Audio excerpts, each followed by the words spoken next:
Istihbabu taqdimi al-akbar sinnan fi al-umuri, kupendezeshwa kutangulizwa au kusunniwa kutangulizwa aliyemkubwa kiumri katika mambo, limalahu min sharafi sinni, kwa vile alichokuwa nacho katika utukufu wa umri, wa kathrati al-ibada, na wingi wa ibada. Ameabudu sana, ameswali sana, amefunga sana.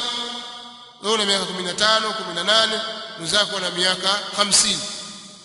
Kwa hiyo kama ukianza kufunga ukiwa wewe ni bale, pengine una miaka 3 tu, kwa sababu ni miaka 18, miaka 3, miaka 4, unaweza kufunga miaka 40. Wapi kwa wapi? Kwa hiyo anatangulizwa. Wa mumarasati al-umuri, na kukabiliana na mambo, wa kathrati al-khibra, na wingi wa khibra. Atakiwa azungumze au atangulizwe aliyemkubwa. Na katika mambo ambayo inakosekana pia kwa ahli sunna wengi katika miji yetu ni adabu pamoja na watu wakubwa. Yani ile heshima haiko. Waona kama heshima kama vile shirki. Yani wameelewa vibaya mlango ashirki billah, au ikawa ni muqabil radd fi'li dhidi ya masufi na makhurafi. Kwa wao wanafanya taadhim ya kupitiliza, basi wao wanafanya jafaa na ya kupitiliza. Mtu akamchukulia mtu mzima kwa kama vile yeye tu, kazungumza naye katika hali hiyo, asimfanyie ikram, kwa maana kwamba kumheshimu na ihtiram. Na hadithi zimekuja kuwakirimu watu wakubwa, hasa wale wenye mvi. Na salaf walikuwa wakifanya hivyo, wakiwakirimu wakubwa wao na kuwatukuza, yani wakiwaheshimu wakubwa wao katika mipaka inayotakikana. Si ajabu za wakuta mtu, yani mtu katika watu wazima, mtoto kakaa, mtu mzima kasimama, kwa sababu si baba yake tu, ni baba yake fulani, basi asimpishe ile ihtiram kwamba kaa wewe.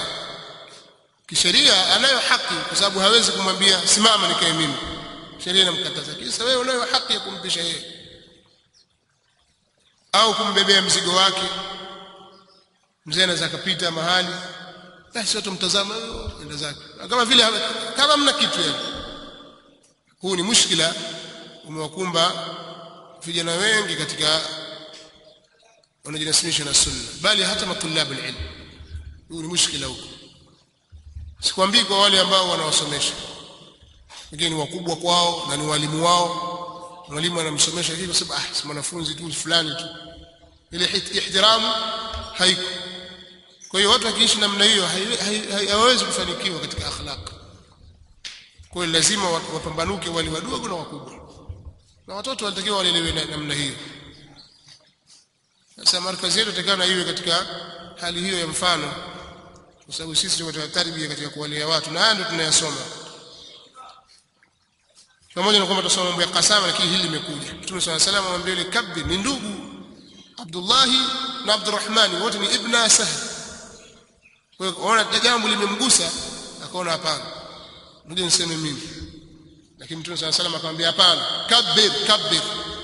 Lakini leo mara ngapi mtu atakusema mbele atakasemea, na mtoto mdogo hana khibra. Hakuna faida katika kusoma ikiwa hakuna ile nidhamu na heshima na ihtiram.